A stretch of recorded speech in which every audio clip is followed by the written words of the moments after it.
ಆರೋಗ್ಯಕರ ಕೆಂಪು ಅರಿವೆ ಸೊಪ್ಪಿನ ಪಲ್ಯ ನೋಡುವಾಗಲೇ ಗೊತ್ತಾಗ್ತದೆ ನೋಡಿ, ಎಷ್ಟು ಚೆನ್ನಾಗಿ ಆಗಿದೆ. ತಿನ್ನುವಾಗೂ ಹಾಗೆ ತುಂಬ ಚೆನ್ನಾಗಿರ್ತದೆ ಇದು. ನಾವೀಗ ತಟ್ಟೆಗೆ ಹಾಕಿ ತಿಂದರೆ ಹಾಗೇ ತಿಂತಾ ಇರ್ಬೋದು. ಅನ್ನದ ಜೊತೆನೂ ಅಲ್ಲದೆ ಖಾಲಿನೂ ತಿನ್ಬೋದು, ಅಷ್ಟು ರುಚಿಯಾಗಿರ್ತದೆ. ವಿಡಿಯೋವನ್ನು ಸ್ಕಿಪ್ ಮಾಡದೆ ಪೂರ್ತಿಯಾಗಿ ನೋಡಿ. ಇಷ್ಟ ಆದರೆ ನೀವು ಮನೆಯಲ್ಲಿ ಟ್ರೈ ಮಾಡಿ. ಹಾಗೆ ನನ್ನ ವಿಡಿಯೋಗೆ ಒಂದು ಲೈಕ್ ಮಾಡಿ, ಕಮೆಂಟ್ ಮಾಡಿ. ಆದಷ್ಟು ನಿಮ್ಮ ಫ್ಯಾಮಿಲಿ ಫ್ರೆಂಡ್ಸಿಗೆ ಇದನ್ನು ಶೇರ್ ಮಾಡಿ.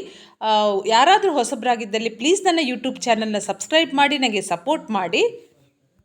ಎಲ್ರಿಗೂ ನಮಸ್ಕಾರ. ನಾನಿವತ್ತು ಕೆಂಪು ಹರಿವೆ ಸೊಪ್ಪಿನ ಸಿಂಪಲ್ ಆಗಿ ಒಂದು ಪಲ್ಯ ಮಾಡ್ತಾ ಇದ್ದೇನೆ ನೋಡಿ. ಕಟ್ ಮಾಡಿ ಕ್ಲೀನ್ ಮಾಡಿ ಇಟ್ಕೊಂಡಿದ್ದೇನೆ. ನಾನಿಲ್ಲಿ 4 ಮೆಣಸಿನ್ಕಾಯಿ ತಗೊಂಡಿದ್ದೇನೆ. ಹಾಗೆ ಸ್ವಲ್ಪ ಕಾಯಿ ತುರಿ, 4-5 ಹೆಸಳು ಕರಿಬೇವು ಸೊಪ್ಪು, 2 ಈರುಳ್ಳಿಯನ್ನು ಸಣ್ಣ ಸಣ್ಣದಾಗಿ ಕಟ್ ಮಾಡಿ ಇಟ್ಕೊಂಡಿದ್ದೇನೆ.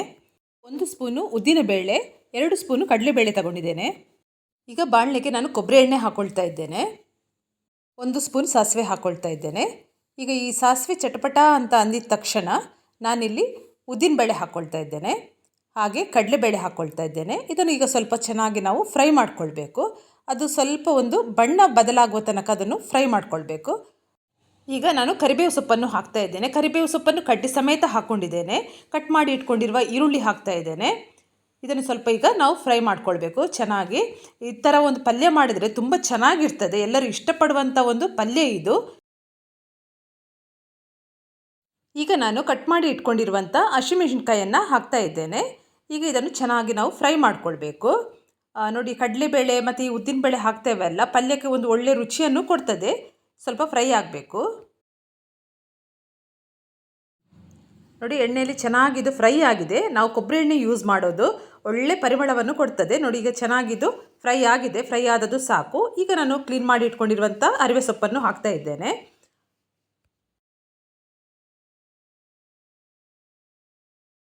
ಇನ್ನು ಇದನ್ನು ಚೆನ್ನಾಗಿ ನಾವು ಮಿಕ್ಸ್ ಮಾಡೋಣ. ಕರೆಕ್ಟಾಗಿ ಮಿಕ್ಸ್ ಮಾಡದಿದ್ದರೆ ನಾವು ಒಗ್ಗರಣೆ ಹಾಕಿರೋದು ಎಲ್ಲ ತಳದಲ್ಲೇ ಉಳಿದುಕೊಂಡಿರ್ತದೆ. ಸೊಪ್ಪು ಬೇಯುವಾಗ ಅದರ ಜೊತೆಯೇ ಮಿಕ್ಸ್ ಆಗಿ ಬೆಂದರೆ ತುಂಬ ಚೆನ್ನಾಗಿರೋದು ನೋಡಿ. ಸೊಪ್ಪು ತುಂಬ ಎಳೆದಾಗಿದೆ ನೋಡಿ, ಆಗ ರುಚಿನೂ ಜಾಸ್ತಿ. ಮತ್ತು ಸೊಪ್ಪನ್ನು ಯಾವಾಗಲೂ ಕಟ್ ಮಾಡುವಾಗ ಸಣ್ಣ ಸಣ್ಣದಾಗಿ ಕಟ್ ಮಾಡಬೇಕು, ಆಗ ಬೇಗ ಬೇಯ್ತದೆ. ನಾವು ಅರ್ಧ ಈ ಥರ ಮಿಕ್ಸ್ ಮಾಡುವಾಗಲೇ ಸೊಪ್ಪು ಸ್ವಲ್ಪ ಹದ ಮಟ್ಟಕ್ಕೆ ಬೆಂದಿರ್ತದೆ ನೋಡಿ. ಮತ್ತು ಈ ರೀತಿ ಎಳೆ ಸೊಪ್ಪಾಗಿರೋದ್ರಿಂದ ಬೇಗ ಬೇಯುವಾಗ ನಾವು ನೀರು ಹಾಕಬೇಕಾಗಿಲ್ಲ ನೋಡಿ.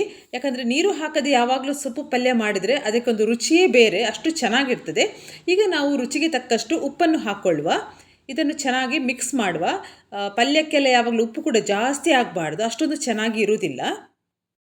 ನಾವೆಲ್ಲ ಚಿಕ್ಕವರಿರುವಾಗ ಕುಚ್ಚಲಕ್ಕಿ ಗಂಜಿ ಜೊತೆ ಬರೀ ಪಲ್ಯದಲ್ಲಿ ಊಟ ಮಾಡ್ತಾ ಇದ್ವಿ, ಅಷ್ಟೊಂದು ಚೆನ್ನಾಗಿರ್ತಾ ಇತ್ತು. ಮತ್ತು ತುಂಬ ಆರೋಗ್ಯಕ್ಕೂ ಒಳ್ಳೆಯದು ಕುಚ್ಚಲಕ್ಕಿ ಗಂಜಿ ಮತ್ತು ಈ ಥರ ಒಂದು ಸೊಪ್ಪಿನ ಪಲ್ಯ ಆರೋಗ್ಯಕರವಾದ ಒಂದು ಆಹಾರ ಅಂತಲೇ ಹೇಳ್ಬೋದು ನೋಡಿ. ಕರೆಕ್ಟಾಗಿ ಮಿಕ್ಸ್ ಆಗಿದೆ. ಈಗ ಮಿಕ್ಸ್ ಆದದ್ದು ಸಾಕು. ಈಗ ಮುಚ್ಚಳ ಮುಚ್ಚಿ ಸ್ವಲ್ಪ ಹೊತ್ತು ನಾವು ಬೇಯಲಿಕ್ಕೆ ಬಿಡುವ.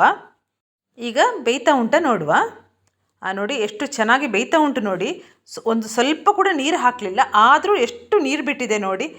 ಎಳೆ ಸೊಪ್ಪಾದರೆ ಸ್ವಲ್ಪ ನೀರು ಬಿಡ್ತದೆ, ಸೊಪ್ಪಿನಲ್ಲಿ ನೀರಿನ ಅಂಶ ಇರ್ತದೆ ಯಾವಾಗಲೂ. ಈ ರೀತಿಯ ಒಂದು ಪಲ್ಯ ನಾವು ಮಕ್ಕಳಿಗೆಲ್ಲ ಮಾಡಿಕೊಟ್ರೆ ಆರೋಗ್ಯಕ್ಕೂ ಒಳ್ಳೆಯದು. ಮಕ್ಕಳು ಖಂಡಿತ ಇಷ್ಟಪಟ್ಟು ಇದನ್ನು ತಿಂತಾರೆ. ಸೊಪ್ಪು ಪೂರ್ತಿಯಾಗಿ ಬೆಂದ ಮೇಲೆ ನಾನು ತುರಿದಿಟ್ಕೊಂಡಿರುವಂಥ ತೆಂಗಿನಕಾಯಿಯನ್ನು ಹಾಕ್ತಾ ಇದ್ದೇನೆ. ತೆಂಗಿನಕಾಯಿಯನ್ನು ಹೀಗೆ ಹಾಕೋದ್ರಿಂದ ಸೊಪ್ಪಿನ ಪಲ್ಯಕ್ಕೆ ಒಂದು ಒಳ್ಳೆ ರುಚಿಯನ್ನು ಕೊಡ್ತದೆ, ತುಂಬ ಚೆನ್ನಾಗಿರ್ತದೆ. ಖಂಡಿತ ಇವತ್ತಿನ ರೆಸಿಪಿ ನಿಮಗೆಲ್ರಿಗೂ ಇಷ್ಟ ಆಗಿದೆ ಅಂತ ನಾನು ಅಂದ್ಕೊಂಡಿದ್ದೇನೆ. ಇಷ್ಟ ಆದರೆ ನೀವು ಮನೆಯಲ್ಲಿ ಟ್ರೈ ಮಾಡಿ. ಹಾಗೆ ನನ್ನ ವಿಡಿಯೋಗೆ ಒಂದು ಲೈಕ್ ಮಾಡಿ, ಕಮೆಂಟ್ ಮಾಡಿ, ಆದಷ್ಟು ಶೇರ್ ಮಾಡಿ. ಯಾರಾದರೂ ಹೊಸಬರಾಗಿದ್ದಲ್ಲಿ ಪ್ಲೀಸ್ ನನ್ನ ಯೂಟ್ಯೂಬ್ ಚಾನಲ್ನ ಸಬ್ಸ್ಕ್ರೈಬ್ ಮಾಡಿ, ನನಗೆ ಸಪೋರ್ಟ್ ಮಾಡಿ. ಎಲ್ಲರಿಗೂ ನನ್ನ ಧನ್ಯವಾದಗಳು.